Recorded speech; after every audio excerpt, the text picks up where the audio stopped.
Frères et sœurs, bonsoir encore. Après la salutation du début de messe, je renouvelle le bonsoir et je dis merci à la communauté des Saints-Plaix de m'associer à ce temps de méditation que je considère comme une méditation de la passion de Jésus. Parce qu'on ne peut pas séparer les saintes plaies de la passion de Jésus. Donc si on cherche à comprendre les saintes plaies de Jésus, on doit se dire qu'il faut aller méditer la passion de Jésus. Alors ce soir, on m'a demandé j'avoue que le thème, j'ai essayé de le modeler à ma façon. Il s'agit de parler de comment on peut puiser avec les saintes plaies. Donc dans les saintes plaies de Jésus, comment on peut puiser dedans les moyens pour être humble. Comment on peut se servir des saintes plaies de Jésus pour être humble. Et on dit que c'est avec l'Esprit Saint que c'est possible. Je suppose qu'avant moi, il y a eu d'autres interventions qui ont certainement parlé des saintes plaies de Jésus. Et comme je sais que ici, la dévotion, elle est un peu enracinée sur cette paroisse, donc vous savez plus ou moins ce que c'est. Et j'avoue que je n'en parlerai pas comme dévotion en tant que telle, mais j'en parlerai en général en rapport avec la passion de Jésus. Pour qu'on puisse comprendre les plaies de Jésus, les saintes plaies là, on va parler de ce qu'il a vécu, on va parler de ce qu'il a vécu pendant sa passion. Donc je partirai on va essayer de comprendre les saintes plaies qui sont pour moi la passion de Jésus, je l'ai dit, et la méditation de la passion de Christ. On parlera de l'humilité après, ce que c'est comme vertu, mais ça sera bref. Et puis pourquoi être humble. Et puis on parlera de Jésus un peu comme modèle d'humilité. Modèle de l'humilité, Jésus que nous essayerons de comprendre en méditant les rameaux. On passera un peu le temps à voir comment comprendre les rameaux. Le dimanche des rameaux et de la passion de Jésus, on va essayer de comprendre ça. Moi, je vais essayer de l'expliquer à ma façon pour qu'on comprenne comment Jésus a vécu l'humilité et ce que ça veut dire. Alors, on verra alors que c'est grâce à l'Esprit Saint que c'est possible d'être humble. C'est grâce à l'Esprit Saint que c'est possible d'être humble. Parce que c'est grâce à l'Esprit Saint que Jésus a vécu ce qu'il a vécu. C'est grâce à l'Esprit Saint que nous pouvons, déjà qu'il nous a communiqué la vie, parce que dans la communication de son sang qui coule, c'est la vie qu'il nous donnait dans ce sang et donc dans l'Esprit Saint qu'il part de son corps pour nous, de son cœur, pour nous rejoindre. Donc j'ai beaucoup de papiers, mais j'essaierai de ne pas tous les utiliser. Alors, on verra que c'est grâce à l'Esprit Saint que nous serons délivrés de nous-mêmes, de notre volonté propre et du désir d'être estimé, du désir d'être affectionné, du désir. Alors on verra un peu ce que l'humilité peut nous amener à faire, l'humilité peut nous amener à vivre. Alors, je commence par dire que je suis le père Zébi Louga Joseph. Je suis secrétaire exécutif diocésain de l'apostolat des laïcs, diocèse d'Abidjan. et puis aumônier des communautés nouvelles. On ne veut pas que quelqu'un dise celui qui parle ainsi. Alors, donc voilà un peu ce que nous allons essayer, et j'espère que le temps qu'on m'a donné suffira. Alors, je vais essayer de traduire le thème à ma façon. Parce qu'il disait, en principe, avec l'Esprit Saint, puisons dans les saintes plaies de Jésus les moyens de notre unité. Moi, je me suis arrêté là, notre humilité. Je me suis arrêté là, parce qu'il semble qu'ils ont écrit beaucoup de choses. Alors, ça veut dire quoi? Ça veut dire comment l'Esprit Saint va nous aider, et puis on va se faire petit. On va s'abaisser en regardant les plaies de Jésus. Comment l'Esprit Saint va nous aider pour qu'en regardant les plaies de Jésus, on devienne petit, qu'on se fasse petit, qu'on s'abaisse. C'est important de parler d'humilité parce que nous tous, moi, nous sommes d'accord sur le fait que ce n'est pas toujours qu'on est humble. Et parce que chacun veut être grand, plus grand que l'autre. Et puis chacun veut être le centre du monde. Il veut qu'on le regarde. Il veut que ce soit lui. Il vaut qu'on prenne soin de lui au lieu de chercher à prendre soin des autres. On n'est pas toujours humble dans notre façon de faire, dans notre façon de parler, dans même nos prières que nous disons à Dieu. Donc, on va voir par exemple depuis la semaine dernière, non, depuis quelques semaines, nous sommes entrés dans le temps de carême. Aujourd'hui, nous sommes dans la deuxième semaine. Et puis, pour bien comprendre ce que Jésus il a vécu pour nous, le temps de carême, c'est pour nous aider à bien comprendre qui est Jésus, ce qu'il a fait pour nous et pourquoi il a fait, et puis il attend quoi de nous. Je pense que c'est ça. Le temps de carême, c'est pour comprendre Pâques et puis pour préparer Pâques. Parce que si on n'a pas bien compris, on ne peut pas bien préparer. Ça veut dire qu'on ne peut pas bien fêter Pâques. Quelquefois, on traverse tout le temps de carême et puis arrivé, on n'a pas bien compris, mais on fait la fête quand même. Mais la fête, ça ne vient pas de notre cœur parce qu'on n'a pas bien compris ce qui s'est passé. Donc, tous les vendredis, au chemin de croix, nous disons ou bien nous entendons que Jésus a souffert et il est mort sur la croix. Et avant de mourir, on l'a chicoté, on l'a maltraité. Et donc son sang, quand on l'a blessé, son sang a coulé. Et généralement on vénère le sang de Jésus, on l'adore, on dit sang précieux de Jésus, on l'invoque. Ou bien. Mais pour que son sang la puisse couler, il a fallu qu'il ait des blessures. Le sang, il n'est pas parti au centre de transfusion pour qu'on mette ça dans des pots. C'est quand on le blessait avec tout son corps qui est déchiré et son cœur qu'ils ont fini par percer que son sang a coulé.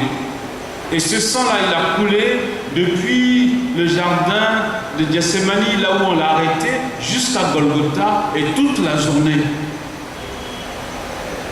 Donc, c'est les portes, les blessures là, les portes par lesquelles ce sang a coulé là, que nous on appelle les saintes plaies, parce que ce sont les plaies de Jésus, les plaies de Dieu, ce sont les plaies qui nous ont apporté le salut. Donc, les plaies de Jésus, c'est toutes les déchirures qu'il y a eu sur son corps quand ses bourreaux l'ont maltraité, quand ses bourreaux l'ont humilié, quand ses bourreaux l'ont blessé. C'est tout son corps, le corps de Jésus, c'est de tout ce corps-là que son sang a coulé depuis son arrestation jusqu'à ce qu'il soit crucifié. C'est donc de ces plaies-là, les plaies causées sur Jésus par le traitement inhumain de ces bourreaux-là, qu'est sorti le sang que nous vénérons comme celui qui nous a libérés, ce sang qui nous a sauvés. Et ce sont ces plaies-là qui nous ont obtenus, qui nous ont valu la libération, le salut que nous appelons cette plaie de Jésus. Ces plaies-là qui a su son corps. Et pourtant c'est lui qui est Dieu. Ce sont ces plaies-là que nous on appelle saintes plaies. Alors je vais essayer d'en parler à ma façon tout le temps. J'emploierai plusieurs langages, je prie l'Esprit Saint pour être dans votre cœur et puis il va vous dire ce que lui veut que chacun va retenir. Alors les saintes plaies du Seigneur, Isaïe 53, 5 dit, mais il était blessé par nos péchés, pour nos péchés, brisé pour nos iniquités. Le châtiment qui nous donne la paix est tombé sur lui, et c'est par ses meurtrissures que nous sommes guéris. Et Saint Pierre va ajouter plus tard, lui qui a porté lui-même nos péchés en son corps sur le bois, afin que, morts au péché, nous vivions pour la justice. Lui, par les meurtrissures duquel nous avons été guéris. 1 Pierre 2, 34. Donc par la passion, la croix, Jésus a été maltraité, blessé sur tout son corps et en son cœur. Mais pourquoi il a été blessé? Pourquoi il a versé tout son sang? Si on n'a pas compris ça, on ne va pas bien comprendre pourquoi il faut vénérer les plaies de Jésus. On est d'accord, on connaît l'histoire. Nous tous on sait ici pourquoi Jésus est mort. Bien. Jésus est mort, donc on va parler de ça rapidement. Parce que tous les hommes avaient péché et donc on était tous esclaves du péché. On était coupés de Dieu, on était exposés à la mort qui est le contraire de ce que Dieu voulait pour nous. Dieu veut qu'on soit heureux avec lui. Mais dans le péché, on est coupé de Dieu, on ne peut pas bénéficier de la vie qui est en Dieu. On ne peut pas bénéficier du bonheur qu'on rencontre en Dieu. Et il fallait donc libérer l'homme. Mais il n'y avait pas de sang qui soit suffisamment pur pour sauver l'homme. Le sang des animaux ne peut pas sauver les hommes. Pourquoi?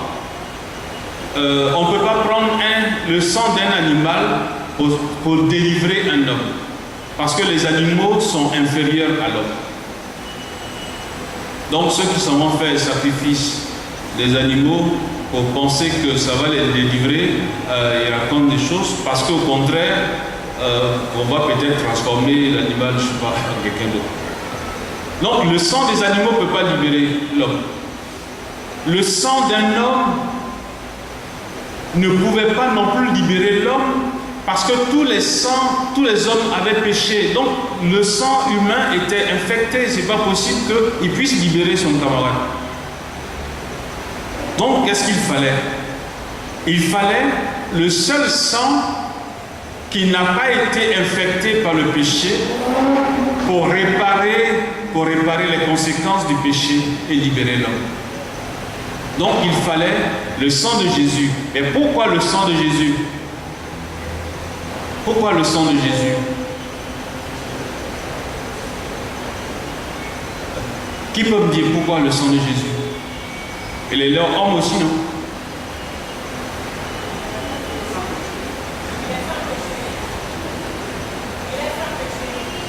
Il est sans péché. D'accord, il est sans péché. Mais en fait, si le sang qu'il porte était entaché de péché, il n'aurait pas pu nous sauver. Et c'est pour ça, parce que Dieu il n'a pas de sang. Dieu il n'a pas de sang. Mais le sang qui est en Jésus, il a pris où?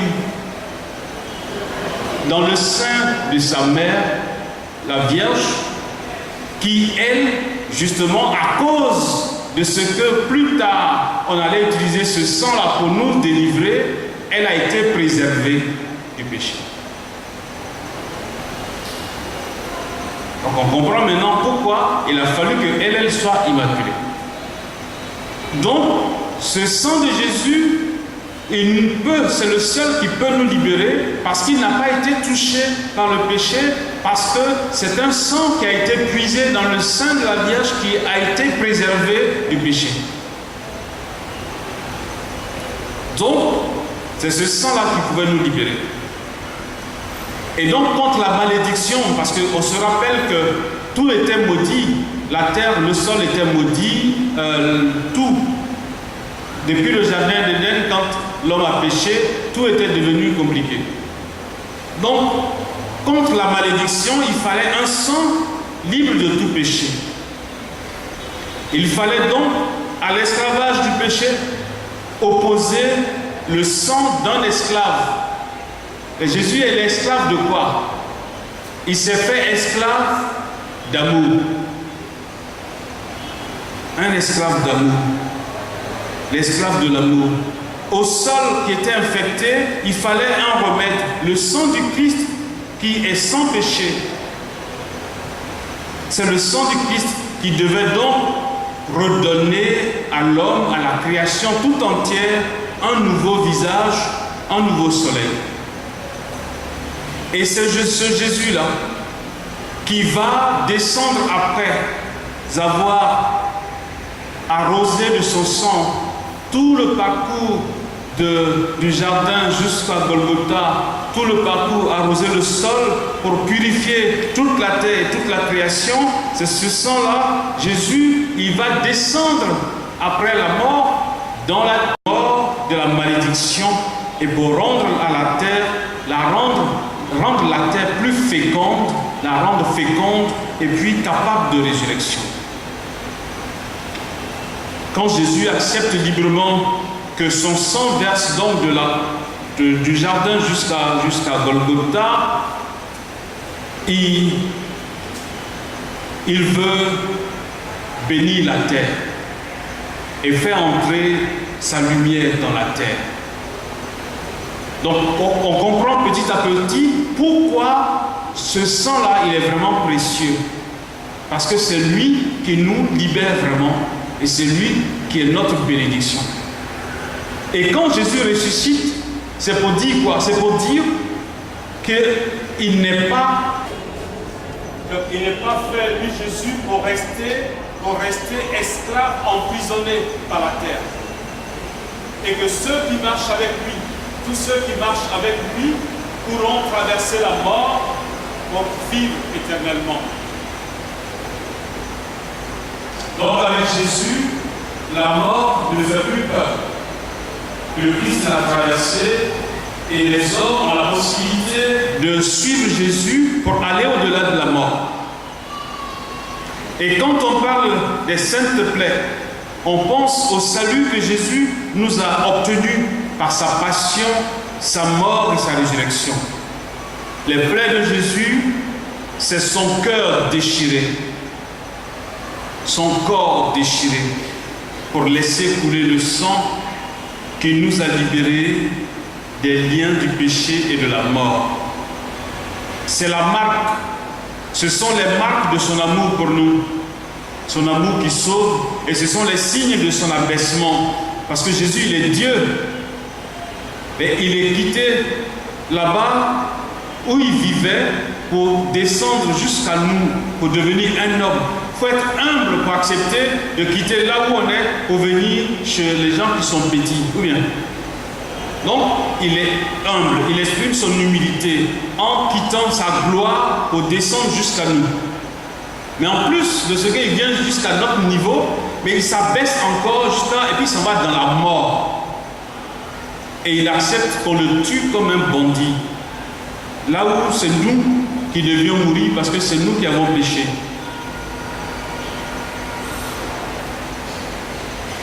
Désormais, donc, Jésus, il nous montre jusqu'où il faut que nous, on sache comment on vit avec Dieu. On sache comment on vit avec Dieu. Avec Dieu, on doit s'abaisser. Et bien, quand il s'est abaissé jusqu'à nous, il s'est abaissé jusque dans la mort, qu'est-ce qui s'est passé? Dieu l'a élevé en le ressuscitant et il l'a placé dans la gloire à sa droite. Ou bien? Donc, ce sont les signes de son abaissement, de son humilité. Dieu s'est lui-même abaissé. Dieu s'est humilié. Là où nous qui ne sommes rien, nous qui ne sommes pas grand-chose, qui ne sommes que le fruit de son amour et de sa bonté, nous refusons de nous abaisser, de nous humilier. Lui qui est Dieu, il n'a pas besoin de nous pour être Dieu, mais il s'abaisse. Il vient juste à nous, et nous qui ne sommes rien là, qui sommes ce que lui il a fait, on n'est pas prêt à s'abaisser. On veut toujours être devant. Et puis il y en a, ils prennent ça, ils disent que quand on est enfant de Jésus, on ne peut pas rester derrière son camarade, alors que Jésus même il a dit, si tu veux être grand, il faut aller servir tes camarades. Et celui qui veut être grand est en train d'être les plus petits, en train d'être le serviteur, l'esclave de ses frères. Et puis nous on dit non, quand on marche avec Jésus, on ne doit pas être derrière, on doit être toujours devant. On dirait que ce n'est pas le même Jésus qu'on prêche. Donc, les plaies de Jésus sont les marques de sa souffrance et de cette douleur qu'il a encaissée pour que nous, on ne souffre pas et qu'on ne vive pas les douleurs éternelles de l'enfer. Ce n'est pas pour qu'on ne souffre pas ici, c'est pour qu'on ne souffre pas éternellement en enfer. On est d'accord dessus. Il y en a qui disent Jésus a déjà souffert pour nous, donc nous on ne doit pas souffrir. C'est faux. C'est faux. Bon.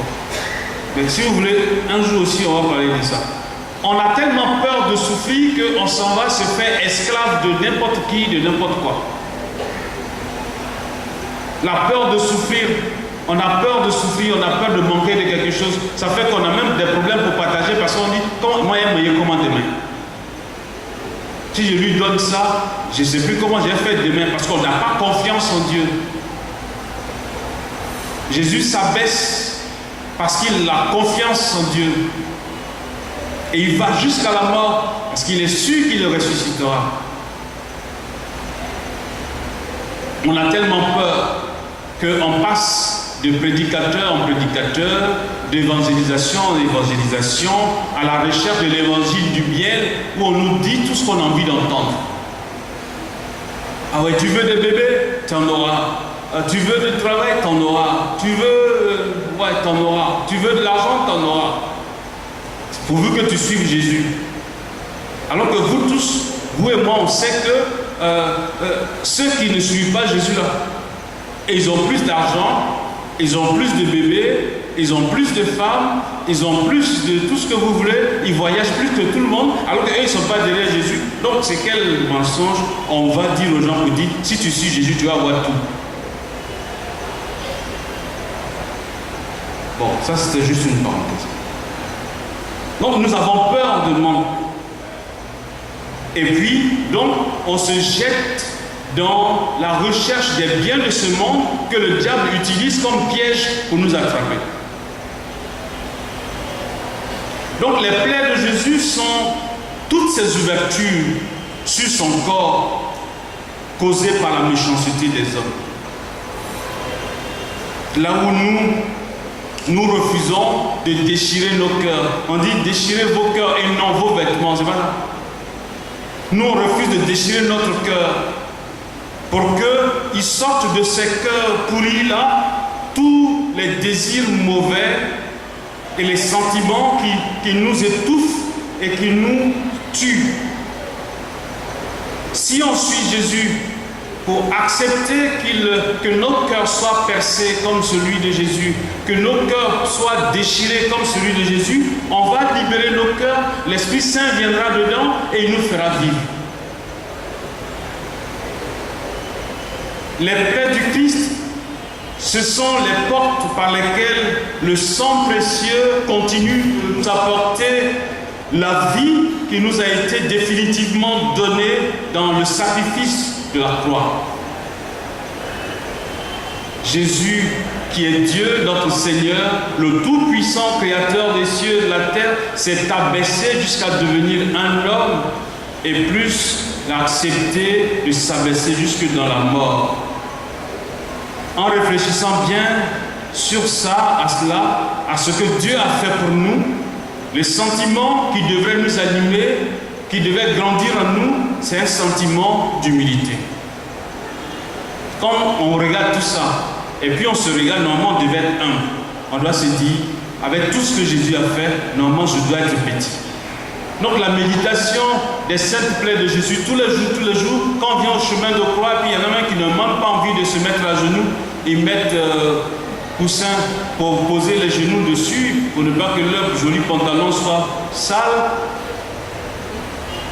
Ça devrait nous aider, la méditation du chemin de croix, nous aider à comprendre que nous ne sommes que ce que le mercredi des cendres nous prépare, à savoir poussière, et que nous retournerons en poussière. Et que notre valeur vient de ce que Dieu, justement, nous a donné sa vie et donc il nous a sauvés. Notre valeur réside en Dieu. Donc on ne peut pas donner à Dieu la dernière place et dire que bon, après j'ai venu à l'église, puis après j'ai cherché Dieu. Non, c'est maintenant qu'il faut laisser la place à Dieu. Donc on a besoin de s'humilier. Mais c'est quoi l'humilité?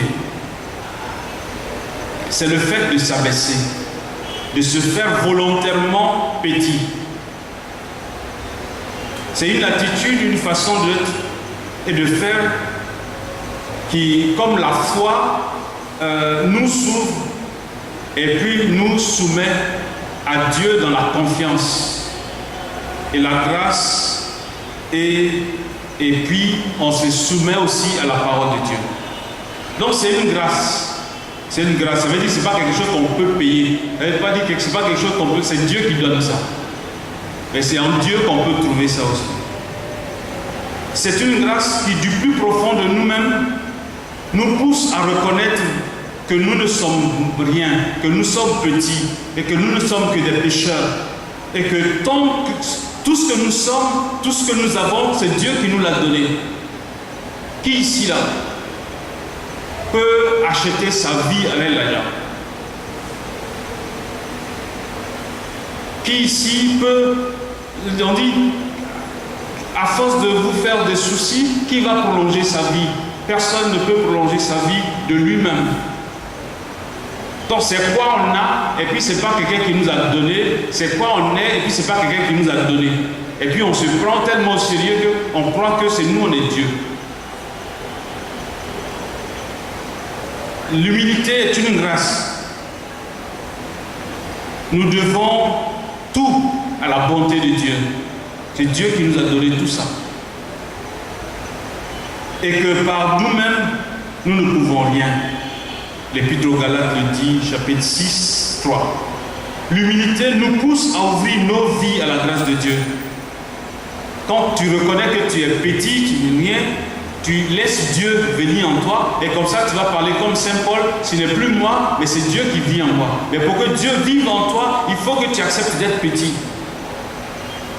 Il faut que tu acceptes de t'abaisser. Il faut accepter qu'il n'y a rien en toi si ce n'est pas ce que Dieu peut te donner pour que tu sois quelqu'un. Le Christ a vécu l'humilité par son abaissement, on en a déjà parlé. Et il nous invite, nous qui sommes ses disciples, à vivre dans le service de nos frères et sœurs. Luc 22, 26. Alors, on va voir pourquoi l'humilité. Pourquoi l'humilité? Jésus, notre maître, il nous a recommandé ça. Il dit que c'est la qualité du disciple, du serviteur. Le disciple du Christ, lui-même le serviteur, doit être un serviteur. Il dit que celui qui veut être grand prenne la place du serviteur et qui veut être le premier parmi vous devra être votre esclave. C'est ainsi que le Fils de l'homme est venu, non pour être servi, mais pour servir. On oublie ça. Un chrétien, ce n'est pas celui qui veut qu'en cas de service, ce n'est pas celui qui fait les patrons, ce n'est pas celui qui fait les boss, ce n'est pas celui qui se plaint toujours parce qu'on ne l'a pas fait comme ça, on ne l'a pas fait comme ça, on ne l'a pas fait comme ça. C'est celui qui doit être au service de ses frères.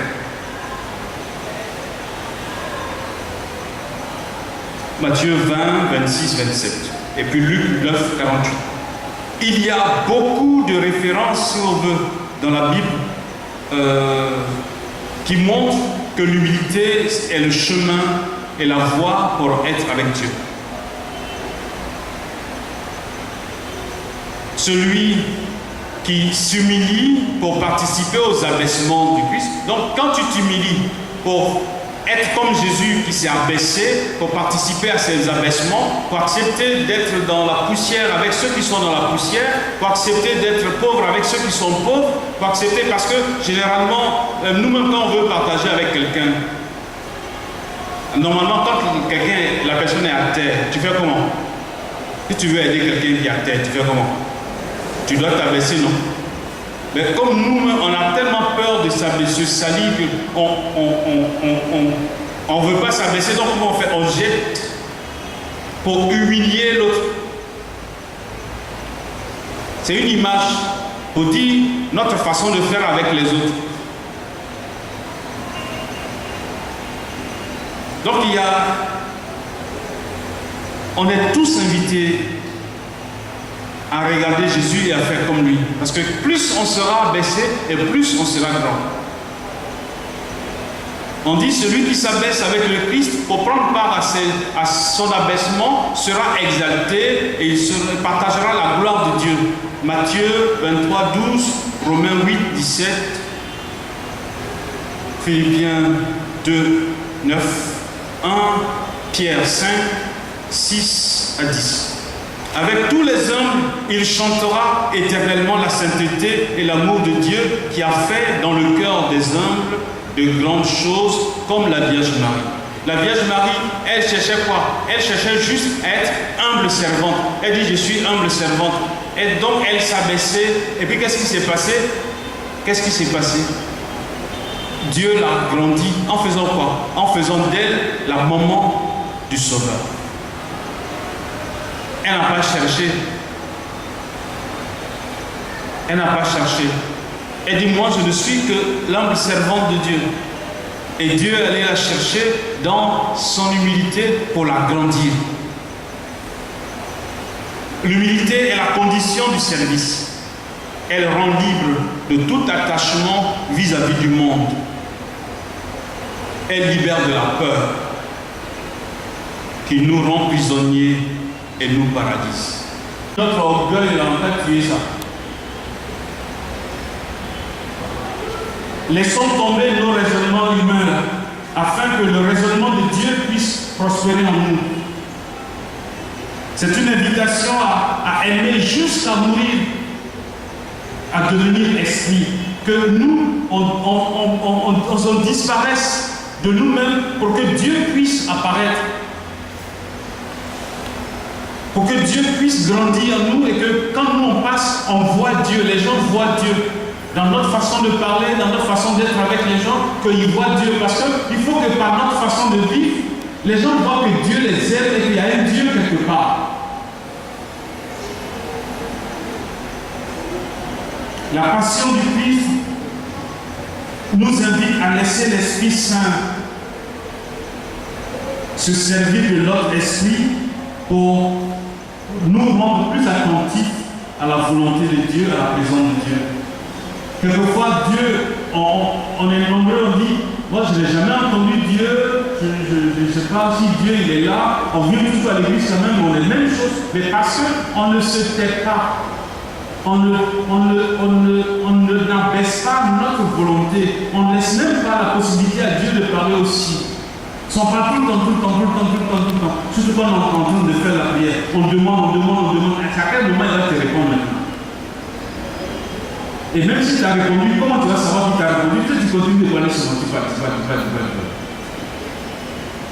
Donc il faut qu'on accepte de se taire pour que Dieu puisse parler aussi.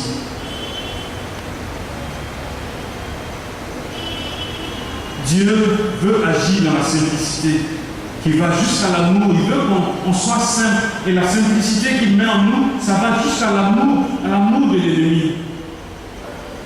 Quand l'Esprit Saint est en nous, ça nous rend plus facile la communion avec les autres. Il y a quelque chose qui ne nous pèse plus comme avant. Alors, on a vu un peu comment Jésus a fait à l'occasion des rameaux, comment il a été petit. Il s'est fait petit. Et puis Dieu l'a grandi. On peut faire la même chose, ça peut nous arriver parce que nous, le jour de notre baptême, l'Esprit de Jésus, là, c'est dedans qu'on a été baptisé. On a été baptisé dans le sang de Jésus, dans la mort et sa résurrection.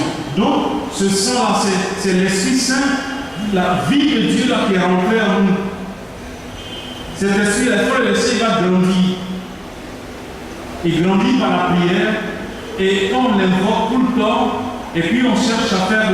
Il faut invoquer l'Esprit Saint, il faut l'invoquer, il faut faire des nouvelles. Tout ce qu'on veut, lire la parole de Dieu, et l'Esprit Saint prendra la place. Tant que nous n'avons pas l'Esprit Saint, il n'est pas pleinement dans notre vie, nous ne serons jamais les chrétiens que Dieu veut. Il ne faut pas croire que l'Esprit Saint, c'est pour seulement ceux qui sont au renouveau, ou je ne sais pas, dans les communautés nouvelles. L'Esprit Saint, ce n'est pas pour quelqu'un. Il est Dieu, donc il n'est pas propriété de quelqu'un. C'est pour ça qu'un jour, il y a quelqu'un qui disait j'ordonne à l'Esprit Saint. Je suis là, j'ai eu peur. Ah, il y a quelqu'un qui ordonne à son Père. Dieu, toi, tu peux ordonner à Dieu. Mais on fait ça dans les prières, on ne fait pas comme ça. J'ordonne à l'Esprit Saint de vous faire comme ça, de vous faire comme ça. J'espère que vous ne faites pas ça. Donc, l'Esprit Saint, c'est lui, on est d'accord que c'est avec lui que Dieu a créé, le Père a créé. C'est lui, quand Dieu voulait venir sauver les hommes, c'est lui qui est venu pour rentrer dans le sein de la Vierge pour que Jésus naisse. On est d'accord dessus. Pour commencer le ministère de Jésus, il a fallu que l'Esprit Saint vienne encore. Alors que Jésus même lui-même, il est déjà l'Esprit Saint. Mais l'Esprit Saint, couvert de la chair, pour qu'il fasse son travail, il a fallu que l'Esprit Saint vienne encore. Et c'est lui qui l'a envoyé au désert, il a suivi pendant tout son travail, et puis c'est lui qui l'a envoyé sur la croix, et qui l'a ressuscité et tout. Sans lui, on ne peut rien faire. Donc, c'est celui qui va rendre possible le fait même de laisser Dieu transformer notre cœur. Il va nous faire faire comme la Vierge. L'Esprit Saint viendra sur toi. Alors, il viendra sur nous pour nous rendre conforme à Dieu. Il va nous transformer comme Jésus. On va ressembler à Jésus. Mais ressemblant de Jésus, ce n'est pas dans le fait de figure. C'est dans tout notre être à l'intérieur. C'est notre être intérieur qui va changer et notre esprit va être habité par l'Esprit Saint. C'est l'Esprit Saint qui peut nous faire l'expérience des vertus qui sont en Jésus. L'unité en Jésus. Et l'Esprit Saint va faire que nous aussi, on va être un. Nous aussi, on va être un. C'est lui qui nous transformera de l'intérieur pour faire de notre cœur le cœur de Jésus. Un cœur tendre et bon. Image du cœur du Père. Qui a poussé Dieu à quitter sa gloire du ciel pour devenir un d'entre nous. Nous avons besoin de l'Esprit Saint pour être dociles au commandement de Dieu. Nous avons besoin de lui.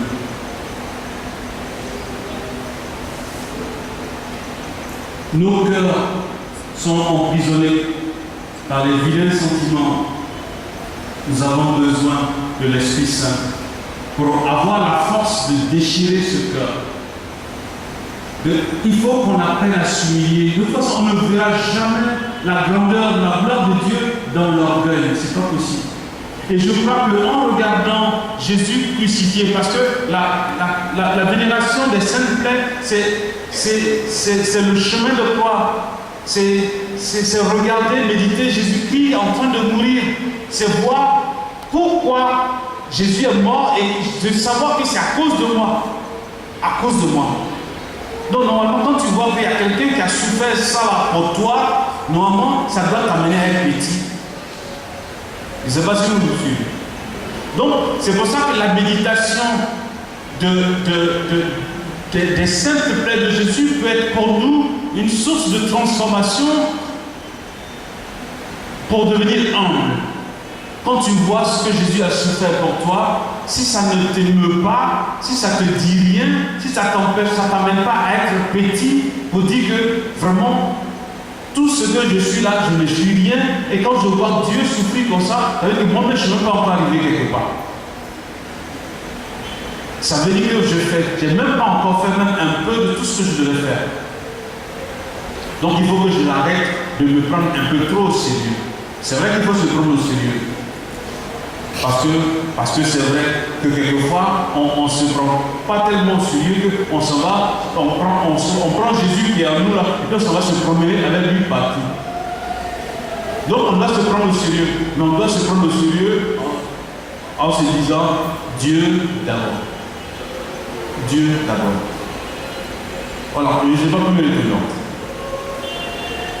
Donc, nos cœurs, nous devons les laisser s'ouvrir pour que Dieu sorte de là tout ce qui l'empêche, tout ce qui nous empêche d'être habités par lui. Notre cœur est fait pour être habité par Dieu. Il est fait pour être habité par Dieu. Et nous devons laisser Dieu venir prendre toute la place dedans. Nous devons laisser Dieu venir prendre toute la place en nos cœurs et nous donner d'être des images de Dieu. Alors nous saurons laisser la première place à notre frère. Nous saurons laisser la première place à Dieu. Nous saurons laisser la première place à notre sœur parce que nous on voit Dieu en elle, en lui. Là, cette année on dit partage et solidarité. Comment je peux partager avec quelqu'un si je ne suis pas détaché? Pour que je sois détaché, il faut que je sois habité par l'Esprit Saint qui me fait voir mon frère comme quelqu'un qui a besoin de moi. Pas parce qu'il n'y a rien, mais parce que je dois l'aider à préserver sa dignité. Je dois l'aider à préserver sa dignité. Parce qu'il vaut la valeur du sang de Jésus et je dois faire en sorte que ce sang-là ne soit pas perdu. Donc je dois l'aider à vivre parce que Jésus n'est pas mort pour rien. Donc je dois le considérer comme quelqu'un qui défend la vie. Alors, voilà. Si nous sommes habités par l'Esprit de Dieu, nous saurons être attentifs. Et c'est lui qui va nous faire découvrir dans les saintes plaies, parce qu'il va nous les faire comprendre dans les plaies de Jésus.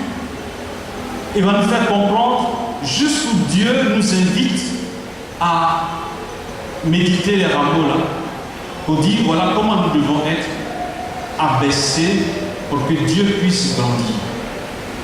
Alors je voudrais, avant qu'on nous ramène un autre papier, terminer par ce truc.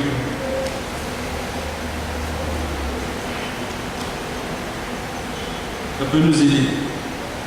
Alors, si l'Esprit Saint est en nous, voilà ce qu'il va faire.